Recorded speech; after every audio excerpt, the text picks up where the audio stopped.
Bonjour, c'est Gonzague et on va rapidement faire un tour de l'application Revolut. Alors l'application Revolut, c'est un système de euh, cartes prépayées, euh, société anglaise qui permet donc d'avoir une carte Mastercard virtuelle, mais aussi une carte physique. Le tout se passant dans une application qui est ici, qui s'appelle Revolut. Cette application est disponible sur iOS et Android. Elle est très très simple. Quand on la lance, on peut s'authentifier par Touch ID ou par code. Et une fois lancé, on a toujours un petit message. Et la page d'accueil de Revolut, c'est comme ça. Donc vous avez l'état de votre compte, enfin en tout cas de votre carte, avec trois devises, les livres, les dollars et les euros. Donc comme on peut le voir sur l'état de mes livres, j'ai échangé des sous à chaque fois, j'ai fait des transactions, j'ai aussi reçu des sous que j'ai ensuite échangés en euros. Quand on clique sur une transaction, on envoie le détail, le taux de change et les frais. C'est plutôt bien foutu. Et donc plus de transactions évidemment dans les euros, puisque j'ai utilisé la carte physique que j'ai reçue après 7 jours ou 10 jours, associée à ce compte. Donc, quand on clique sur une transaction, à chaque fois on peut en voir les détails si nécessaire, le taux de conversion notamment,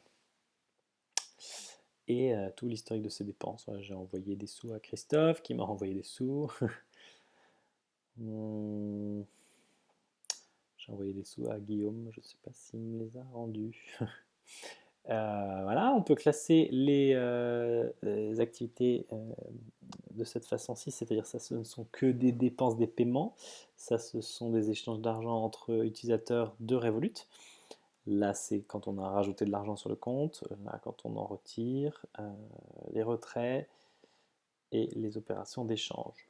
Ensuite, on peut très très facilement envoyer de l'argent à des gens dans son répertoire. Donc ça, c'est vraiment super super simple, puisqu'on dit qu'on veut envoyer 1 euro à Damien, et que c'est un peu son anniversaire, qu'on est très radin. Et hop, dans un instant, il recevra une notification comme quoi il a reçu 1 euro.